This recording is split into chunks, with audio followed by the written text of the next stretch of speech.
അസ്സലാമു അലൈക്കും വറഹ്മത്തുള്ളാഹി തആല വബറകാതുഹു. അന്നതാ ബുഷി റൂമിൽ കിടക്കുകയാണ്. എന്തെന്നറിയില്ല, അവളുടെ ജീവിതവും അവളുടെ കാര്യങ്ങളുമെല്ലാം തികച്ചും വളരെയധികം വിഷമകരമായ അവസ്ഥയിലേക്കാണ് പോയിക്കൊണ്ടിരിക്കുന്നത്. എങ്കിലും തൻ്റെ ഭർത്താവ് വരുമ്പോഴേക്കും ഡ്രസ്സുകളെല്ലാം ഒന്ന് അടക്കി ഒതുക്കി വെച്ച് അയൺ ചെയ്യാനുള്ളതെല്ലാം അയൺ ചെയ്തു വെച്ച് അവൾ ഒന്നവിടെ വിശ്രമിച്ചു. കയ്യിലൊരു ഫോണ് പോലും ഇല്ലാത്ത അവസ്ഥയാണ്. ആർക്കും വിളിക്കാൻ വയ്യ. തികച്ചും ഒറ്റപ്പെടുന്ന ഒരു ഫീലായിപ്പോയി. ഒരു നിമിഷം അവൾക്ക് തോന്നിപ്പോയി വിവാഹം കഴിഞ്ഞില്ലായിരുന്നെങ്കിൽ എന്ന്. അതെ, അറബിയമ്മയുടെ വീട്ടിൽ എത്രമാത്രം സുഖമായിരുന്നു, എത്രമാത്രം സന്തോഷമായിരുന്നു. അതെ, അറബിയമ്മ പാവം, എന്നെ ഒത്തിരി ഇഷ്ടമായിരുന്നു അവർക്ക്. അവർ എന്നെ ഒരിക്കൽ പോലും വേദനിപ്പിച്ചിട്ടില്ല. ഷാമിലിനെ കാണുമ്പോഴൊക്കെ അറബിയമ്മ എന്നെ കളിയാക്കുമായിരുന്നു. മോളെ ബുഷി, നിന്റെ ഭാവി വരൻ ഇവനാണ് കേട്ടോ. എന്തൊക്കെ തന്നെയാലും രണ്ടാളും നല്ല ചേർച്ചയാണ്. ഇൻഷാ അല്ലാ നല്ല റാഹത്തോടു കൂടി നമുക്ക് ഈ കല്യാണം അതിഗംഭീരമായിട്ട് നടത്തണം കേട്ടോ. അറബിയമ്മയുടെ ആ ഒരു വാക്കുകൾ അവളുടെ മനസ്സിൽ പതിഞ്ഞു. അതെ, അവൾക്ക് തോന്നിപ്പോയി നാട്ടിലേക്ക് വരേണ്ടിയിരുന്നില്ല, അവിടെ തന്നെ അങ്ങ് നിന്നാൽ മതിയായിരുന്നു, അവിടുന്ന് തന്നെ. പക്ഷെ അതിനിടയ്ക്ക് ഷാമിലിൻ്റെ പ്രശ്നങ്ങൾ കൂടി വന്നപ്പോഴാണല്ലോ, സാരല്ല, എല്ലാം എൻ്റെ വിധി, ഞാനെല്ലാം ക്ഷമിച്ച് സഹിച്ച് ജീവിക്കും, അതുറപ്പാണ്. എന്നാൽ അല്പസമയം കഴിഞ്ഞപ്പോൾ അതാ ബുഷി ബുഷി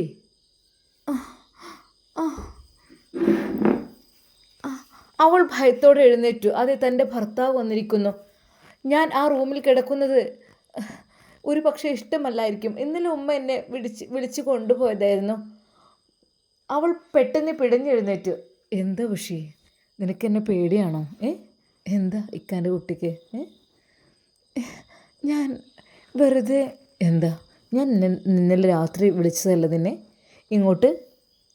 രാത്രി നിന്നെ ക്ഷണിച്ചതാണല്ലോ നിന്നെ ഇങ്ങോട്ട് വരാൻ വേണ്ടിയിട്ട്. പക്ഷെ ഉമ്മ വിട്ടില്ല. ബുഷി, സോറി മുത്തേ, എന്നോട് ക്ഷമിക്കണം കേട്ടോ. ഞാൻ അറിയാതെ എന്തൊക്കെയോ, ഞാൻ ചില സമയത്തൊരു ഭ്രാന്തനാകാണ്.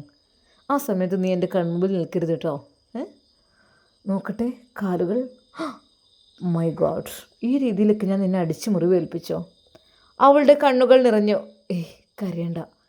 അദ്ദേഹം അവളുടെ കണ്ണുനീർ പതുക്കെ തുടച്ചു കൊടുത്തു. സോറിടാ, ഞാൻ അറിയാതെ. എന്താ നീ ഇങ്ങനെ? ഞാൻ ഈ കാലുകളിലൊക്കെ എണ്ണ പുരട്ടി തരട്ടെ? പതുക്കെ ഒന്ന് ഒഴിഞ്ഞു തരട്ടെ? വേണ്ട. അതെന്താ? എന്നോട് ദേഷ്യമാണോ? എൻ്റെ കുട്ടിക്ക് എന്നോട് ദേഷ്യമാണോ? സോറിടാ, ഞാൻ അറിയാതെ അങ്ങ് പറ്റിപ്പോയി, പ്ലീസ്. ബുഷി, ഒന്ന് കണ്ണടച്ചേ. അവൾ ഒന്ന് ഭയന്നു. കാരണം ഇപ്പോൾ അവൾക്ക് പഴയ പോലെ തൻ്റെ ഭർത്താവിന് വിശ്വാസമില്ല. കാരണം മറ്റൊന്നുമല്ല, തൻ്റെ ഭർത്താവ് ആളാകെ മാറിപ്പോയിരിക്കുന്നു. ആദ്യമൊക്കെ നല്ല സ്നേഹമായിരുന്നു, ഇപ്പോൾ ഈടെയായി എന്തെന്നറിയില്ല തന്നോട് വെറുപ്പാണ്. കാര്യം മറ്റൊന്നുമല്ല. അതെ, അദ്ദേഹം പറഞ്ഞതിനൊന്നും ഞാൻ കൂട്ടുനിന്നില്ല. അതുകൊണ്ട് തന്നെ സിനാനോടുള്ള ഭയം കാരണം. എന്താ കണ്ണടക്കുന്നില്ലേ? കൊന്ന് കണ്ണടച്ച പെണ്ണെ. അവൾ തൻ്റെ ഭർത്താവ് പറയുന്നതനുസരിച്ച് കണ്ണുകൾ അടച്ചു. ബുഷി, ഇതാ. അവളുടെ കൈകളിൽ അതൊരു ബോക്സ്. ഇനി കണ്ണു തുറന്നോ. ഒരു നിമിഷം അവൾ ഞെട്ടിപ്പോയി. iPhone 70 Pro Max. Bushy, open ചെയ്യേ. ഇത് എനിക്കാണോ? അല്ലാതെ പിന്നെ ആർക്കാ? ഇത്രയും വിലപിടിപ്പുള്ളൊരു ഫോൺ സമ്മാനിക്കണമെങ്കിൽ നീ എൻ്റെ കനക കഷ്ണമല്ലേ? നീ എൻ്റെ എല്ലാമല്ലേ? നീ എൻ്റെ പൊന്നാമ്പലല്ലേ? പറമോളെ, നിനക്ക് ഇക്ക എന്ത് വേണമെങ്കിലും കൊണ്ടുവരുമല്ലോ. എന്നോട് പിണക്കണ്ടോ? സോറി മുത്തേ, നിൻ്റെ ഫോൺ എറിഞ്ഞ് പൊട്ടിച്ചുല്ലേ ഞാൻ? ശരിയല്ലേ? അപ്പോഴത്തെ ദേഷ്യത്തിന് എനിക്കിഷ്ടമല്ല. നീ വേറെ ആളുകളുമായിട്ട് കമ്പനിയാകുന്നതും സമ്പർക്കം ഉള്ളതൊന്നും എനിക്കിഷ്ടമല്ല മുത്തേ. നീ എൻ്റേത് മാത്രമല്ലേ? നീ എൻ്റേത് മാത്രമായതുകൊണ്ടല്ലേ എനിക്ക് സത്യം പറഞ്ഞ ദേഷ്യം എന്ന് പിടിച്ചാൽ കിട്ടണില്ല. ഇങ്ങനെ അല്ലായിരുന്നു ഞാൻ, ഇപ്പോൾ തുടങ്ങിയതാണ് അതൊക്കെ. ഇപ്പോൾ ഓരോ സ്വഭാവം വരിക, അല്ലാതെ ഇപ്പം എന്താ? സത്യം പറയാലോ, എനിക്ക് നിന്നോട് ആ രാത്രി തന്നെ എൻ്റെ മനസ്സലിഞ്ഞിട്ടോ. ഞാൻ നിന്നെ ഒരുപാട് ഉപദ്രവിച്ചു ബുഷി. സോറി മുത്തേ. ഇനി ഒരിക്കലും ഞാൻ നിന്നെ ഉപദ്രവിക്കില്ല, സത്യമായിട്ടും. എന്താ, എന്നോട് പിണക്കം മാറിയോ? എനിക്കെന്തിനാ ഇത്രയും വിലപിടിപ്പുള്ള ഫോണൊക്കെ? ഇനിയൊരു പക്ഷേ ഇനിയും എൻ്റെ ഭർത്താവിന് ദേഷ്യം പിടിച്ചാൽ എറിഞ്ഞ് പൊട്ടിക്കാനുള്ളതല്ലേ ഈ ഫോണ്? അവളുടെ വാക്കുകൾ കേട്ട് അവൻ ഒന്ന് ചിരിച്ചുകൊണ്ട് പറഞ്ഞു, നീ എന്താ മോള് വിചാരിച്ചത്? ഞാൻ അങ്ങനെയൊന്നും ചെയ്യില്ല. ഞാൻ അത്രക്കാരനല്ലായിരുന്നു. എന്തെനിക്ക് പറ്റിയതറിയില്ല. നിനക്കറിയില്ല ഞാൻ നിന്നോട് എന്തേ ദേഷ്യം പിടിച്ചിരുന്നോ? എനിക്കറിയില്ല, സോറി. അവൻ അപ്പോൾ തന്നെ ഒരു ഗ്ലാസ് വെള്ളമെടുത്തു. പിന്നെ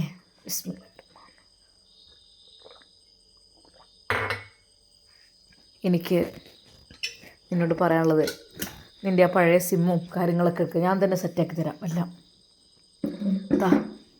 ഞാൻ എല്ലാം സെറ്റാക്കി തരാം കേട്ടോ. അപ്പോൾ തന്നെ അവൻ എല്ലാ സിമ്മും എല്ലാം എടുത്ത് അതാ ആ ഫോണിലേക്ക് ഇട്ടു. എങ്ങനെയുണ്ട്? കളർ ഇഷ്ടപ്പെട്ടോ? അത് ഇപ്പോഴെല്ലാവരും ഒരു ഓറഞ്ച് കളറുള്ള അതല്ലേ യൂസ് ചെയ്യുന്നത്, പക്ഷേ എനിക്കിഷ്ടം വൈറ്റാണ്. വൈറ്റല്ലേ ഭംഗി? അതെ, വൈറ്റ് ഭംഗിയാണ്. പക്ഷേ വൈറ്റ് ഭംഗിയൊക്കെ തന്നെ, ഇതിപ്പോൾ എറിഞ്ഞ് പൊട്ടിക്കാനുള്ളതാണെന്ന് ആലോചിച്ചപ്പോഴാണ് എനിക്ക്, ബുഷി നീ വീണ്ടും എന്നെ പഴയ ചിന്തകളിലേക്ക് കൊണ്ടുപോകല്ലേ പ്ലീസ്. വിളിച്ചോ, ഉമ്മാക്ക് വിളിച്ചോ. ആദ്യമേ ഉമ്മാക്കല്ലേ വിളിക്കേണ്ടത്. ഉമ്മാക്ക് വിളിക്ക്. ഞാനൊന്ന് ഫ്രഷ് ആയിട്ട് വരാം കേട്ടോ, ഓക്കെ? അപ്പോൾ തന്നെ ബുഷി ഫോൺ കിട്ടിയതിൽ അവൾക്ക് സന്തോഷമൊന്നുമില്ല. കാരണം ഭർത്താവിൻ്റെ സ്വഭാവം മാറി തുടങ്ങിയിരിക്കുന്നു. അതുകൊണ്ട് തന്നെ എറിഞ്ഞു പൊട്ടിക്കുന്നുള്ള കാര്യം ഉറപ്പാണ്. എന്നാൽ നേരെ അവൾ ഉമ്മാക്ക് വിളിക്കുന്നു.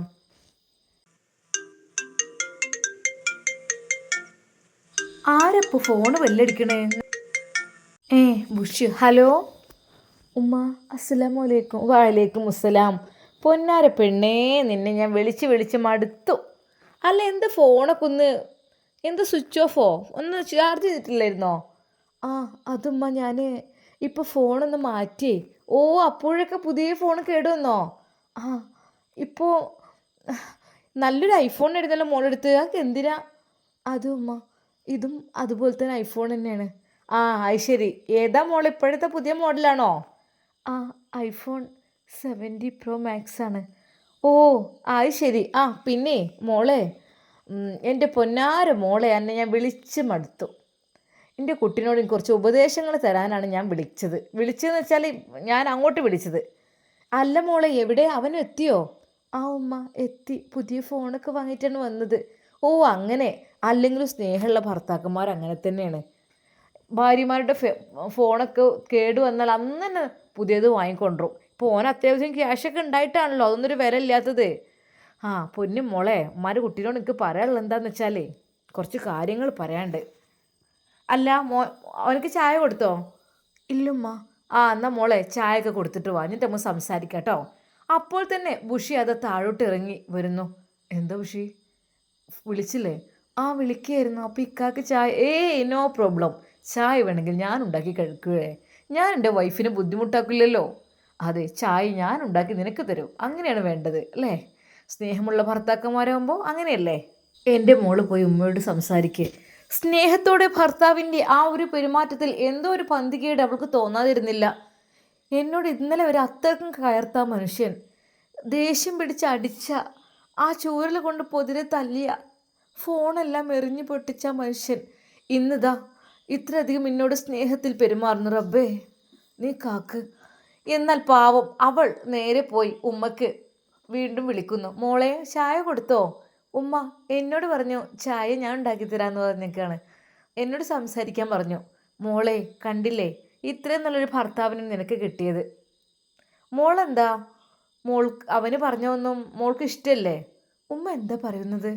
അല്ല മോളെ, ഞാൻ ഒരു കാര്യം പറയാം. നല്ലൊരു ഭാര്യയാകുമ്പോഴേ നല്ല രീതിയിൽ നമ്മൾ അവരോട് സഹകരിക്കണം. നല്ല ഭർത്താവ് നല്ല ഭാര്യ എന്നുള്ള രീതിയിൽ. പിന്നെ മോളെ, ഇനിയിപ്പോൾ എന്തെങ്കിലും പ്രോബ്ലംസ് അവരുടെ ജീവിതത്തിൽ ഉണ്ടെങ്കിൽ തന്നെ എൻ്റെ കുട്ടി എന്ത് വേണം? അതെ, അവനോട് സഹകരിക്കണം. നല്ല മോനാടി, ഇതുവരെ കൊണ്ടാക്കി തന്നു. ഞാൻ ഒരുപാട് പറഞ്ഞു വേണ്ടാന്ന്. എന്നിട്ട് ഇവിടുന്ന് ചായയും കുടിച്ചിട്ടാണ് പോയത്. ഉമ്മ എന്താ പറഞ്ഞത്? എന്നിട്ട് ഇതൊക്കെ പറഞ്ഞു. എനിക്കവളെ ഭയങ്കര ഇഷ്ടമാണ്. പക്ഷേ അവൾക്ക് എന്തൊരു പഴയ ബന്ധം ഉണ്ട് തോന്നുന്നുണ്ട്. അതിനോട് ഇടയ്ക്കിടയ്ക്കൊരു മെസ്സേജും ചാറ്റിങ്ങൊക്കെ കണ്ട് ഞാൻ അവളെ അടിക്കാൻ വേണ്ടി നിന്നിട്ടുണ്ട് എന്നൊക്കെ പറഞ്ഞു. ഞാൻ പറഞ്ഞു അത് സാരല്ല മോനെ, അത് അവരൊരു ഫ്രണ്ട്ഷിപ്പ് ആയിരിക്കാം, ഇനി അങ്ങനെ കാണുമ്പോൾ തടഞ്ഞോണ്ടിന്നും പറഞ്ഞു ഞാൻ. പിന്നെ മോളെ വേറൊരു കാര്യം ഉണ്ട് കേട്ടോ. അവനെന്തോ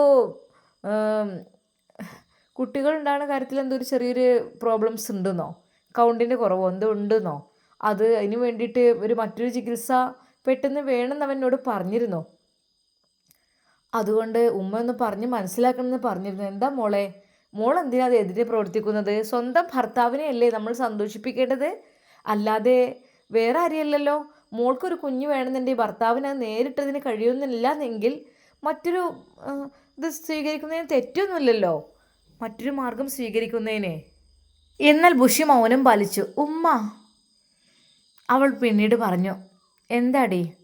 പിന്നെ കെട്ടിയ ഭർത്താവ് എന്ത് പറഞ്ഞാൽ അനുസരിക്കണം കേട്ടോ. നീ പഠിച്ചിട്ടില്ലേ? അതൊന്നും നല്ലൊരു മോനാണ്. എന്താ അവനൊരു കുറവ്? എല്ലാം കൊണ്ടും നിങ്ങൾ തമ്മിൽ പിണങ്ങിയൊന്നും കഴിയരുത് കേട്ടോ. നിങ്ങൾ നല്ല രീതിയിൽ ജീവിക്കണം കേട്ടോ. എന്തെങ്കിലും പരസ്പരം അങ്ങോട്ടും ഇങ്ങോട്ടും പ്രശ്നങ്ങളിൽ തമ്മിൽ പറഞ്ഞ് തീർക്കുക. എങ്കിലും തെറ്റിയും പിണങ്ങിയൊന്നും നിൽക്കരുത്. നല്ല മക്കൾക്കൊരു സന്തോഷം ഉണ്ടാവുള്ളൂ ഇതൊക്കെ കാണുമ്പോൾ. പിന്നെ അവൻ പറഞ്ഞനുസരിച്ച് കേട്ട് നിന്നാൽ എനിക്ക് നന്ന്. അതല്ല എങ്കിലേ ഈ എൻ്റെ ഇഷ്ടത്തിനൊക്കെ തുള്ളി കളിച്ചാലേ അങ്ങനെ നല്ലായിരിക്കും. പിന്നെ ആ ഷാമിലുമായിട്ടുള്ള ബന്ധം ഇനിയിപ്പോൾ വല്ലാതെ വേണ്ട കേട്ടോ. മോശമാണത്. ഓൻ തന്നെയല്ലേ ഇതിൽ നിന്ന് പറ്റില്ലപ്പോൾ എന്ന് പറഞ്ഞ് പിന്മാറിയത്. എന്നിട്ടിപ്പോൾ ഇപ്പം എന്താ ഈ ഓനായിട്ട് വല്ല ചാറ്റിങ്ങോ എന്തെങ്കിലും ഉണ്ടോ? ഇല്ലമ്മ, അതെന്തോ ഒരു അത്യാവശ്യം ഒരു കാര്യം ചോദിക്കാൻ വേണ്ടിയിട്ട്. ഒരു അത്യാവശ്യവും അനാവശ്യവും ഒന്നും ചോദിക്കണ്ട. അതെ, അവരൊക്കെ ആണുങ്ങളാണ്. പെണ്ണ് കെട്ടാത്ത ആണുങ്ങളോട് ഇങ്ങനെ സംസാരിക്കാനൊക്കെ നിന്നാലേ അവർക്ക് പല ചിന്താഗതി ഉണ്ടാവും. അതൊക്കെ ആയിട്ട് എൻ്റെ അടുത്തേക്ക് വരും. പിന്നെ അതുമല്ല, ഇനി അഥവാ അതങ്ങനെ ഓൻ കണ്ടു കഴിഞ്ഞാലേ ആകെ വഷളാവും. ദയവായി ഈ അതിന് നിൽക്കല്ലേ. പറഞ്ഞില്ലെന്ന് വേണ്ട. ഉമ്മ എന്തൊക്കെയാ പറയുന്നത്? ഞാൻ അങ്ങനെയൊന്നും ബുഷിയെ, ഞാൻ പറഞ്ഞേ കേട്ടോ. ഓൻ്റെ ഇഷ്ടത്തിനനുസരിച്ച് ഈ നടന്നോ. വേറൊരാൾ എന്ത് പറയുന്നു ഈ കേൾക്കാൻ നിൽക്കരുത് കേട്ടോ. എൻ്റെ മാപ്പിള, എൻ്റെ കെട്ടിയ മാപ്പിള അവനാണ്, അൻഷിഫാണ്. അൻഷിഫ് പറയണേ അനുസരിച്ച് കേട്ടും കണ്ടൊക്കെ നിന്നയ്യേ. അല്ല ഈ ഇപ്പം എന്ത് GNM ഒക്കെ ഒഴിവാക്കി അത് നഴ്സിംഗൊക്കെ നിർത്തിയോ? കഷ്ടപ്പെട്ട് പഠിച്ചിട്ട് 2-3 കൊല്ലം എത്ര കഷ്ടപ്പെട്ടിരിക്കണം മോളെ പഠിക്കാൻ വേണ്ടിയിട്ട്. ഓരോ ഹോസ്പിറ്റലിലായിട്ടും ക്ലാസ് ആയിട്ടും എന്തോ ഒരു കഷ്ടപ്പാടായിരുന്നു. ഇപ്പോൾ ഒന്നും ഇല്ലാതായോ? എനിക്ക് അൻഷിഫിൻ്റെ കൂടെ അങ്ങനെ ഹോസ്പിറ്റലൊക്കെ പോയിക്കൂടെ പഠിക്കാൻ? അത് എന്തെങ്കിലും ജോലിക്ക് ഓൻ്റെ അസിസ്റ്റൻ്റ് ആയെങ്കിൽ എനിക്ക് തന്നൂടെ? ശരിക്കും ഉമ്മ ദേഷ്യത്തിലാണ് അത് പറയുന്നത്. എന്നാൽ അപ്പോഴേക്കും ബുഷി, ഇതാ ചായ. തൻ്റെ ഭർത്താവ് അതാ മുകളിലത്തെ റൂമിലേക്ക് ചായയുമായി വന്നിരിക്കുന്നു. ശരിക്കും അവൾ അത്ഭുതപ്പെട്ടു. ഇന്നിപ്പോൾ എന്താ പറ്റിയത്? മോളെ പറഞ്ഞില്ലാന്ന് വേണ്ട, ഭർത്താവിൻ്റെ സ്നേഹം അവരുടെ ഉള്ളിലായിരിക്കും. പുറത്ത് ചിലർക്ക് ഇത് കാണിക്കാൻ കഴിഞ്ഞെന്ന് വരില്ല, ചിലർക്ക് പ്രകടിപ്പിക്കാൻ കഴിയില്ല, ഉള്ളിലുണ്ടാകും. പക്ഷെ നിൻ്റെ ഒരു സംരക്ഷണം അവൻ്റെ കൈകളിലുണ്ടാവും. എന്തായാലും നല്ല മട്ടത്തിൽ നിന്നോളി. ഓൻ പറഞ്ഞ അനുസരിച്ചൊക്കെ നിന്നോളിട്ടോ. ഓൻ്റെ ചികിത്സ ട്രീറ്റ്മെൻറ്റ് എത്തിയാൽ അതിന് എങ്ങനെ വെച്ചാൽ അതിന് വേണ്ടി നിന്നോളി. മറക്കണ്ട, മനസ്സിലായല്ലോ? എന്നാൽ ശരി, ഇനിയിപ്പോൾ അതും പറഞ്ഞുകൊണ്ട് വിളിക്കാൻ നിൽക്കണ്ട. അങ്ങനൊരു ഭർത്താവിനെ കിട്ടിയത് എൻ്റെ ഒരു ഭാഗ്യം എന്ന് കൂട്ടിക്ക മോളെ. നല്ല രീതിയിൽ നിന്നോളി. ജീവിതം ഒന്നേ ഉള്ളൂ, അത് നല്ല മട്ടത്തിൽ ജീവിച്ച് തീർക്കുക. അല്ലാതെ പ്രശ്നവും കലഹവും അങ്ങോട്ടും ഇങ്ങോട്ടും മിണ്ടാതെയും പിണങ്ങിയൊക്കെ നിന്ന് ജീവിതം വെറുതെ കേടുവരുത്തണ്ട. ആയിക്കോട്ടെ, എന്നാൽ ശരി മോളെ, ഞാൻ വെക്കുകയാണ്. അസ്സലാമു അലൈക്കും. വലൈക്കും അസ്സലാം. എന്താടി? ഉമ്മ ഫോൺ വിളിച്ചു കഴിഞ്ഞോ? എന്നാ കോഫി കുടിക്കേ. വാവ്, എങ്ങനെയുണ്ട് നോക്കാറ് എൻ്റെ കോഫി. എന്നാ ബിസ്മില്ല, കുടിക്കേ. എന്താ നിനക്കൊരു പരിഭവം? ഉമ്മ എന്താ പറഞ്ഞത്?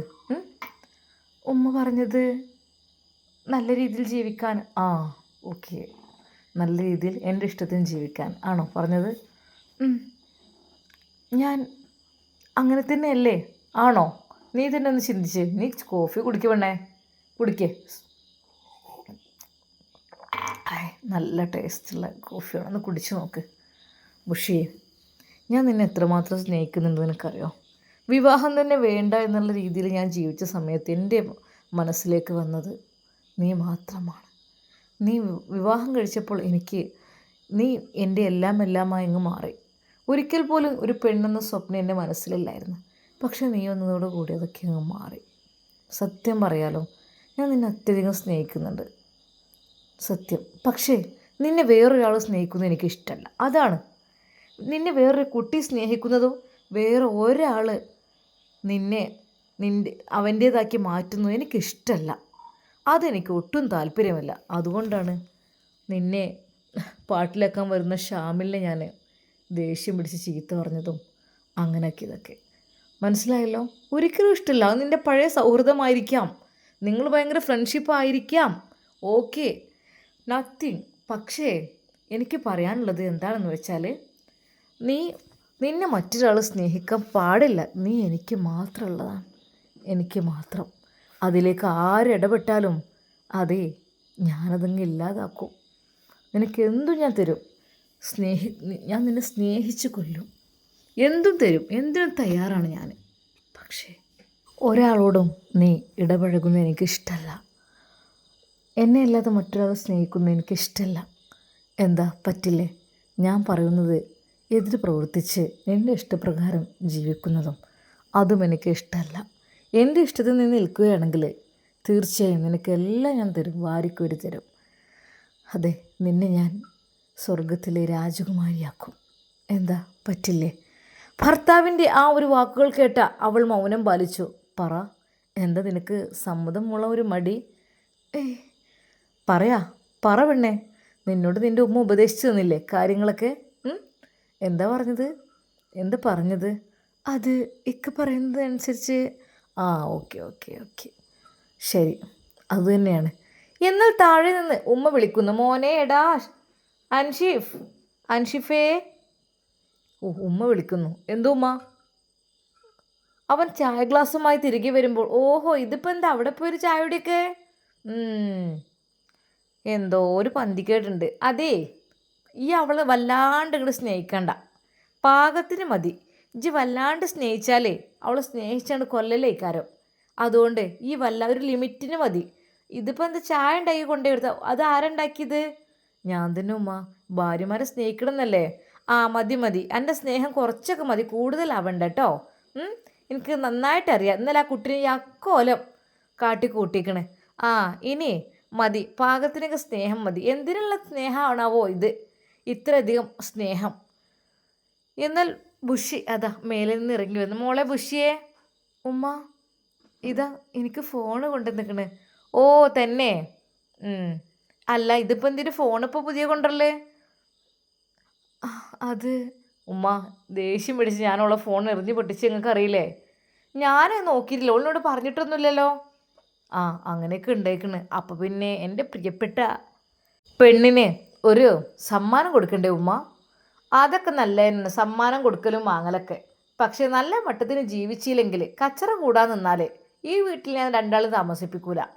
നല്ല രീതിക്കാണെങ്കിൽ നിൽക്കുക, അല്ലെങ്കിലേ ഓളെ ഞാനോട് കൊണ്ടാക്കലേക്കാരം. കയ്യുമത്തും കാൽമത്തും ആ പാടൊക്കെ ഒന്ന് മാറട്ടെ, എന്നിട്ട് വേണം ഓളൊന്ന് കൊണ്ടാക്കാൻ. 8 ദിവസം അവിടെ പോയി നിൽക്കട്ടെ. ഇവിടെ ആയാലേ എൻ്റെ സ്നേഹം എനിക്ക് വിശ്വസിക്കാൻ പറ്റില്ല. ഈ എപ്പോഴും മനസ്സ് മാറുകയാണ്. ഈ ഒരു പ്രാവശ്യം നല്ലതാണെങ്കിൽ പിറ്റത്തെ പ്രാവശ്യം ഇത് കേടാണ്. അതേ, തൽക്കാലം എൻ്റെ കുട്ടി വല്ലാത്തോളം സ്നേഹിക്കണ്ട, അത് മതി.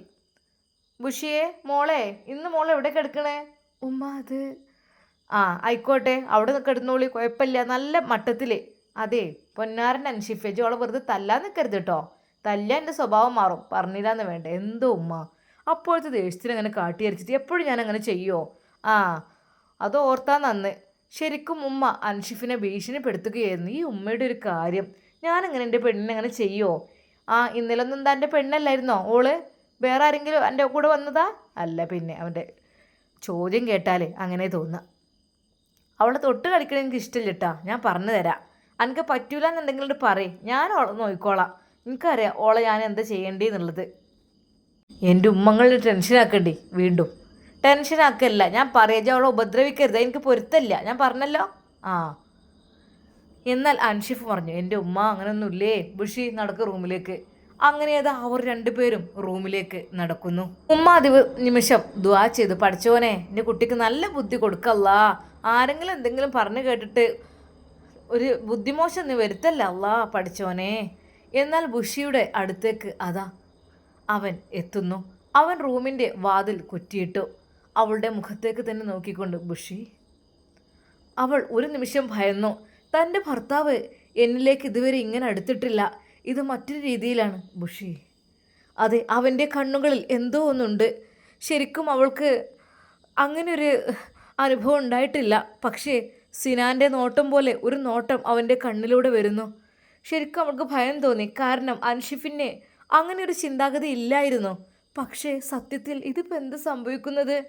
ബുഷി, എന്താ, എന്നെ പേടിയാണോ? അവളുടെ അടുത്തേക്ക് അവൻ പതുക്കെ അതാ അടുക്കുന്നു. ഒരു നിമിഷം അവൾ കണ്ണുകൾ മുറുകെ അടച്ചു. പഠിച്ചോനെ, എന്ത് ഇത്? അല്ല, ഇയാള്... ഒരു നിമിഷം അവൾ എന്തൊക്കെയോ ചിന്തിച്ചു. എന്താ ബുഷി വിട്ടൊഴിഞ്ഞു മാറിപ്പോകുന്നത്? എന്താ, നിൻ്റെ അടുത്തേക്ക് എനിക്ക് വന്നൂടെ? അവൾ ഒരു നിമിഷം പേടിച്ചു. കാരണം ഇതുവരെ ഇല്ലാത്ത ഒരു ചിന്താഗതിയും സംസാരവും തൻ്റെ ഭർത്താവിന് കണ്ടപ്പോൾ അവളും ഒന്ന് ഞെട്ടിപ്പോയി. എന്തിനായിരിക്കും അവൻ അവളുടെ അടുത്തേക്ക് ചെല്ലുന്നത്? ശരിക്കും പറഞ്ഞാൽ അവൻ്റെ ജീവിതത്തിൽ വല്ല മാറ്റവും സംഭവിച്ചോ? ഇനി മാറ്റങ്ങൾ സംഭവിച്ചാൽ തന്നെ ബുഷിയുടെ കൂടെയുള്ള ജീവിതം അവന് ജീവിക്കുന്നത് എൻ്റെ പ്രിയപ്പെട്ട കൂട്ടുകാർക്ക് ഇഷ്ടമാണോ, അതോ ഷാമിലിനെയാണോ വേണ്ടത്? എൻ്റെ പ്രിയപ്പെട്ട കൂട്ടുകാർ കമൻ്റായിട്ട് രേഖപ്പെടുത്തുക. ഇൻഷാ അല്ലാ നമുക്കിതിൻ്റെ ബാക്കി ഭാഗം നാളെ കാണാം. അതുവരേക്കും എല്ലാവർക്കും അസ്സലാമു അലൈക്കും വറഹ്മത്തുള്ളാഹി തആല വബറകാതുഹു. പ്രിയപ്പെട്ട കൂട്ടുകാരെ, നാളെ മറ്റന്നാളൊക്കെ നോമ്പാണല്ലോ അല്ലേ? അപ്പോൾ എൻ്റെ പ്രിയപ്പെട്ട കൂട്ടുകാർ പ്രത്യേകം ദുആയിൽ ഉൾപ്പെടുത്തുക കേട്ടോ. മുഹറം 9ഉം 10ഉമാണ്, ഒരുപാട് കാര്യങ്ങളൊക്കെ ഉള്ളതാണല്ലോ അല്ലേ? അപ്പോൾ എല്ലാവരും പരസ്പരം ദുആയിൽ ഉൾപ്പെടുത്തുക. നമ്മുടെ സ്റ്റോറികൾ കേൾക്കുന്ന ഒരുപാട് ആളുകൾ എന്ന് വെച്ചാൽ കമൻ്റ് എഴുതാൻ കഴിയണോലും ഇല്ലാത്തവരൊക്കെ ഉണ്ട് കേട്ടോ. കമൻ്റ് എഴുതാൻ കഴിയുന്ന നമ്മുടെ ഒരു താത്ത ഒരു മെസ്സേജ് അയച്ചിരുന്നു, എനിക്ക് തീരെ സുഖമില്ലായിരുന്നു മോളെ എന്നൊക്കെ പറഞ്ഞിട്ട്. അപ്പോൾ അതുകൊണ്ടാണ് ഞാൻ സ്റ്റോറിയിൽ കമൻ്റൊന്നും ഇടാത്തതെന്നൊക്കെ പറഞ്ഞിട്ട് അവരൊരു മെസ്സേജ് അയച്ചിരുന്നു. സത്യം പറഞ്ഞാൽ കണ്ടപ്പോൾ ഭയങ്കര ഒരു ടെൻഷൻ തോന്നിയിട്ടോ. കാരണം നമ്മുടെ കഥ കേൾക്കുന്ന കൂട്ടുകാരൊക്കെ സുഖമില്ല എന്നൊക്കെ പറയുമ്പോൾ നമുക്കൊരു വിഷമല്ലേ? എന്തൊക്കെ തന്നെ അള്ളാഹു സുബ്ഹാനഹു വ തആല അവരെന്ത് പ്രയാസം അനുഭവിക്കുന്നുണ്ടെങ്കിലും, എന്തെങ്കിലും ബുദ്ധിമുട്ടുകൾ, പ്രശ്നങ്ങൾ, എന്തൊക്കെ തന്നെ ആരോഗ്യപരമായും ശാരീരികമായും സാമ്പത്തികമായും എന്തൊക്കെ ബുദ്ധിമുട്ട് അനുഭവിക്കുകയാണെങ്കിലും അള്ളാഹു സുബ്ഹാനഹു വ തആല ഈ മുഹറത്തിൻ്റെ പരിശുദ്ധമാക്കപ്പെട്ട മുഹറം മാസത്തിൻ്റെ അക്കജാ ബർക്കത്ത് കൊണ്ട് അള്ളാഹു പരിപൂർണ്ണ ഷിഫ നൽകി അനുഗ്രഹിക്കട്ടെ. അവരുടെ എല്ലാ ഹലാലായ ഉദ്ദേശങ്ങളും പൂർത്തീകരിക്കട്ടെ. അതുപോലെ തന്നെ നമ്മുടെ ഖത്തറിൽ നിന്ന് ഒരു താത്ത സ്ഥിരമായിട്ട്, സെബീന താത്ത എന്ന് പറഞ്ഞ താത്ത സ്ഥിരമായിട്ട് നമ്മുടെ സ്റ്റോറി കേൾക്കുന്നുണ്ടായിരുന്നു. അവർ അറബി വീട്ടിലായിരുന്നു താമസിച്ചിരുന്നത്. അവരെന്തൊക്കെ കുറച്ച് സാധനങ്ങളും കാര്യങ്ങളൊക്കെ നമുക്ക് അന്ന് കുറച്ച് കൊടുത്തയച്ചൊക്കെ ചെയ്തിരുന്നു കേട്ടോ. അറബി വീട്ടിലായിരുന്നു അവരങ്ങനെ. അവരിപ്പോൾ നാട്ടിലെത്തിയിട്ടുണ്ട്. ഒരു സുഖമില്ലാത്ത രീതിയിലാണ് എത്തിയിട്ടുള്ളത്. കാലിനൊക്കെ നല്ല കാലുവേദനയായിട്ടോ ഒക്കെ. അതുപോലെ തന്നെ അതിൻ്റെ ഇടയിൽ ഒരു ഓട്ടോറിക്ഷ വന്നിടിച്ച് അങ്ങനെ ചെറിയൊരു ആക്സിഡൻറ്റ് അതും സംഭവിച്ചു എന്ന് പറഞ്ഞു. ചുരുക്കി പറഞ്ഞാൽ ഇപ്പോൾ അൽഹംദുലില്ലാ കുഴപ്പമില്ല എന്നൊക്കെ പറഞ്ഞു വരുന്നുണ്ട്. എന്നാൽ അള്ളാഹു സുബ്ഹാനഹു വ തആല എല്ലാം പെട്ടെന്ന് ഷിഫ നൽകട്ടെ. നമ്മുടെ ഈ സ്റ്റോറി കേൾക്കുന്ന എല്ലാവർക്കും അവരുടെ കുടുംബത്തിനും എന്ത് രീതിയിലുള്ള അസുഖങ്ങൾ, ബുദ്ധിമുട്ടുകൾ, പ്രയാസങ്ങൾ അവർ അനുഭവിക്കുകയാണെങ്കിലും അള്ളാഹു സുബ്ഹാനഹു വ തആല അത് പെട്ടെന്ന് അത് ഷിഫിയാക്കി കൊടുക്കട്ടെ. എല്ലാവർക്കും ഒരുപാട് ഹലാലായ ഉദ്ദേശങ്ങൾ ഉണ്ടാവില്ലേ പൂർത്തിയാക്കാൻ. അള്ളാഹു സുബ്ഹാനഹു വ തആല നമ്മുടെ എല്ലാവരുടെയും ഹലാലായ ഉദ്ദേശങ്ങൾ പൂർത്തീകരിച്ച് തരട്ടെ. ആമീൻ യാ റബ്ബൽ ആലമീൻ. അസ്സലാമു അലൈക്കും വറഹ്മത്തുള്ളാഹി തആല വബറകാതുഹു. പ്രിയപ്പെട്ടവരെ, എന്നെയും ദുആയിൽ ഉൾപ്പെടുത്തണം കേട്ടോ ഇൻഷാ അല്ലാഹ്.